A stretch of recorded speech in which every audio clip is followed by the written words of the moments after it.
एक बार एक दुखी व्यक्ति गौतम बुद्ध के पास आता है और कहता है, बुद्ध, मुझे लगता है कि मैं इस दुनिया का सबसे दुखी व्यक्ति हूं।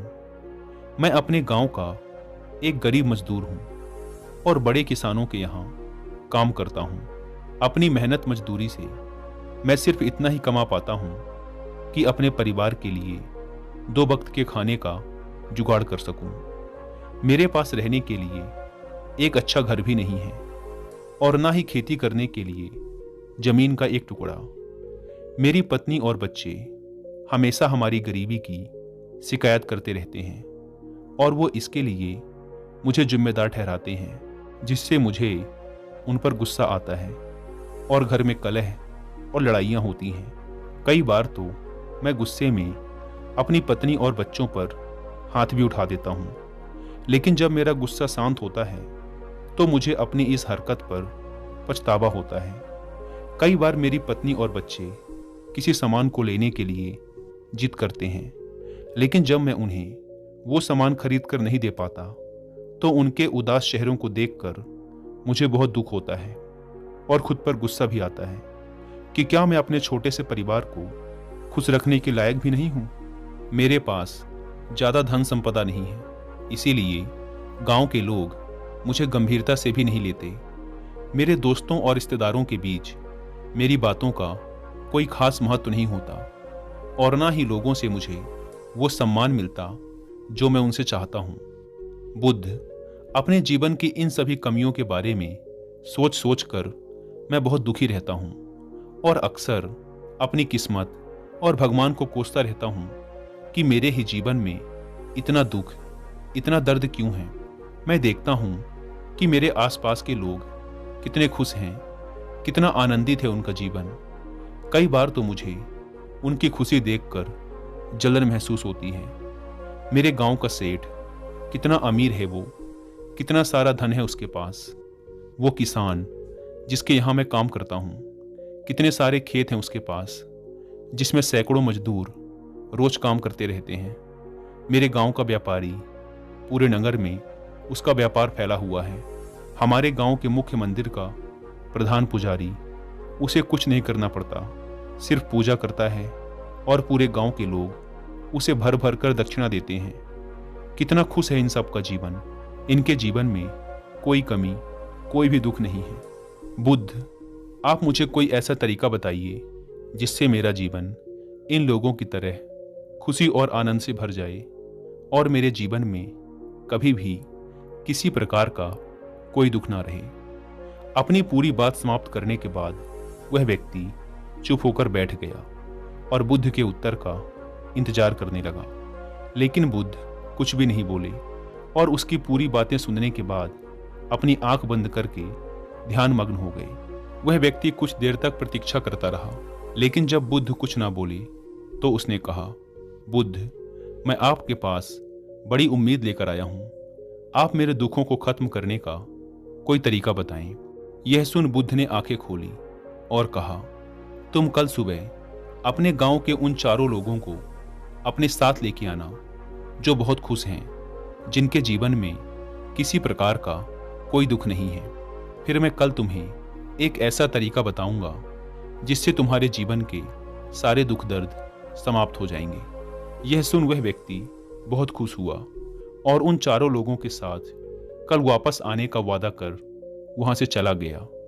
उसके जाते ही बुद्ध के एक शिष्य ने बुद्ध से पूछा, तथागत, आप उस व्यक्ति के प्रश्नों का उत्तर आज भी दे सकते थे, लेकिन आपने उसे कल क्यों बुलाया?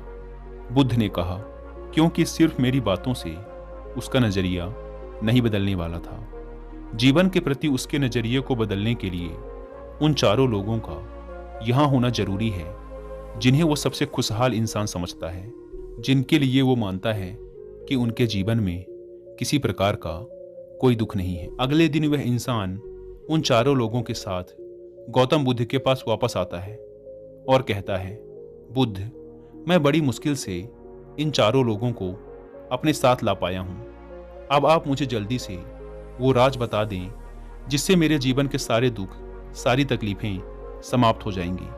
बुद्ध ने कहा, लेकिन उससे पहले इन सब से ये तो पूछ लें कि क्या ये लोग सच में खुश हैं। बुद्ध ने सबसे पहले किसान से पूछा, मैंने सुना है कि तुम अपने गांव के सबसे खुश व्यक्ति हो। तुम्हारे जीवन में किसी भी प्रकार का कोई दुख, कोई समस्या नहीं है। यह सुन वह किसान बड़े गुस्से में बोला, बुद्ध, कैसी बात कर रहे हैं आप? मुझे तो लगता है कि मैं अपने गांव का सबसे दुखी व्यक्ति हूं। कितनी सारी जिम्मेदारी और चिंताएं हैं मेरे ऊपर। इस साल कम बारिश की वजह से मेरी फसल कम हुई है। मुझे हर वर्ष इस बात की भी चिंता रहती है कि कहीं कीड़े मकोड़े और आवारा जानवर मेरी फसल को बर्बाद न कर दें। मुझे इस बात की भी चिंता बनी रहती है कि मजदूर खेतों में ठीक से काम कर भी रहे हैं या नहीं। इसके अलावा मेरी अनगिनत घरेलू समस्याएं भी हैं। मेरे बूढ़े माता पिता की तबीयत खराब रहती है, जिनके उपचार को लेकर मैं बहुत ही परेशान और चिंतित रहता हूँ। और ना जाने ऐसी ही कितनी सारी समस्याएं मेरे जीवन में हैं जो मैं आपको बता नहीं सकता। बुद्ध ने किसान से पूछा, तो फिर तुम्हारी नज़रों में गांव का सबसे सुखी व्यक्ति कौन है? किसान ने कहा, मुझे लगता है कि सेठ हमारे गांव के सबसे सुखी व्यक्ति हैं, क्योंकि उन्हें मेरी तरह खेती बाड़ी की चिंता नहीं करनी पड़ती। वो तो बस लोगों को पैसे उधार देते हैं और उससे मिलने वाली ब्याज से अच्छा खासा मुनाफा कमाते हैं और खुश रहते हैं। यह सुन वहीं बैठे सेठ ने किसान की बात का मजाक बनाते हुए कहा, मैं और गांव का सबसे सुखी व्यक्ति हो ही नहीं सकता। मुझे तो लगता है कि पूरे गांव में सबसे झंझट वाला काम मेरा ही है। मेरा पूरा दिन पैसों का हिसाब किताब करने में निकल जाता है। कई लोग तो मेरा पैसा वापस भी नहीं करते, फिर मुझे उनसे लड़ाई झगड़ा करके पैसा वापस लेना पड़ता है। सारे चोर लुटेरों की नज़र हमेशा मेरे धन में ही रहती है, इसीलिए हर समय मेरे प्राणों पर संकट मंडराता रहता है। मुझे अपनी और अपने धन की सुरक्षा के लिए कई सारे लठबाजों को हमेशा ही किराए पर रखना पड़ता है। वो हर समय मेरे साथ रहते हैं। मैं कहीं बाहर अकेले स्वतंत्र रूप से घूम भी नहीं सकता। पूरा गांव मुझे मन ही मन लुटेरा मानता है कि मैं गरीबों को लूटता हूँ। इसीलिए सारे गरीब और मजदूर मुझे अपना दुश्मन समझते हैं। और ना जाने ऐसी कितनी ही सारी समस्याएं मेरे जीवन में भरी पड़ी हैं कि बताने के लिए दिन कम पड़ जाए। इसीलिए बुद्ध, मैं अपने गांव का सबसे सुखी व्यक्ति नहीं हूँ। मुझे लगता है कि व्यापारी हमारे गांव का सबसे सुखी व्यक्ति हो सकता है, क्योंकि वह तो बस किसानों और कारीगरों से सस्ते भाव में सामान खरीदता है और उसे महंगे भावों में बाजार में बेच देता है और बीच का मोटा मुनाफा कमाता है।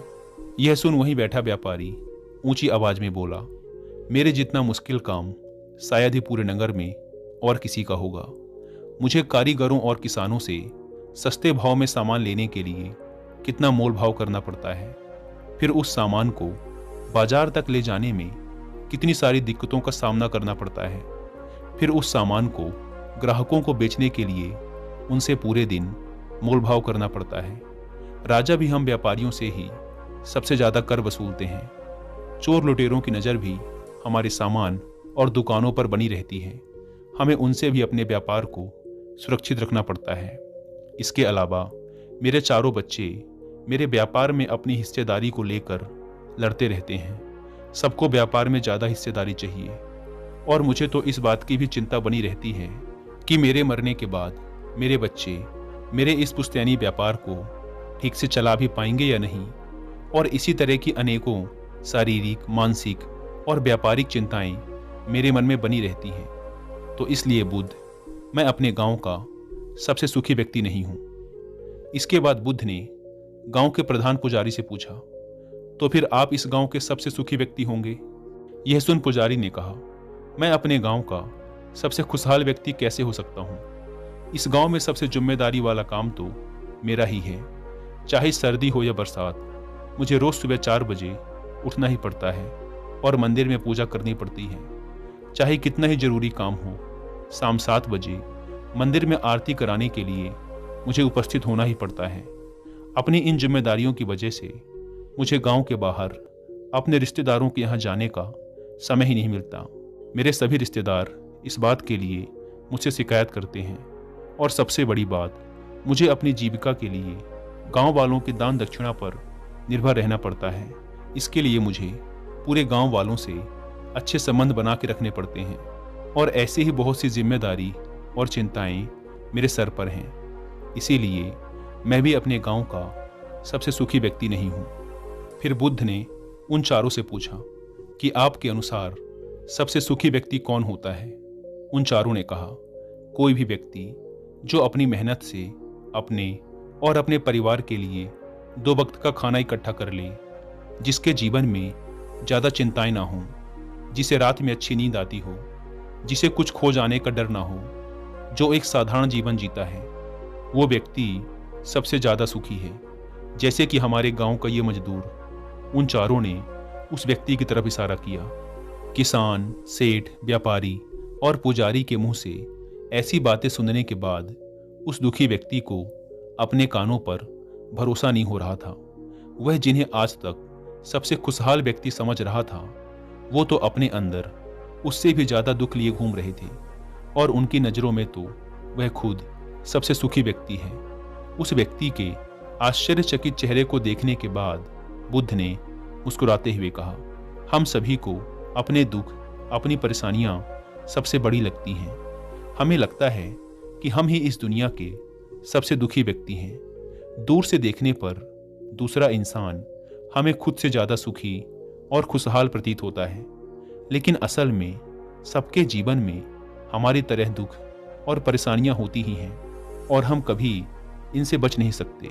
अगर तुमने बहुत प्रयास करके एक समस्या का समाधान कर भी लिया तो दूसरी नई समस्या खड़ी हो जाएगी। ध्यान रखो, जब तक हमारा जीवन है तब तक कोई ना कोई समस्याएं जीवन में रहेंगी ही।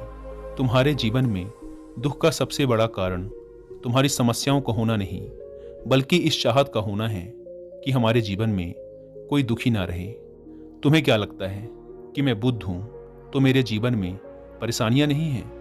मेरे जीवन में भी परेशानियां हैं, पर क्योंकि मैं समझ चुका हूँ कि परेशानियां जीवन का एक हिस्सा हैं और इनसे बचा नहीं जा सकता, केवल इन्हें स्वीकारा जा सकता है। इसीलिए अगर तुम चाहते हो कि तुम्हारे जीवन में कोई दुख ना रहे, तो ये मान लो कि जीवन में दुख और परेशानियां तो रहेंगी ही, और जिस दिन तुमने ये स्वीकार कर लिया कि समस्याएं हमारे जीवन का एक अभिन्न हिस्सा हैं, उस दिन के बाद से तुम्हें कोई भी परेशानी, कोई भी समस्या दुखी नहीं कर पाएगी।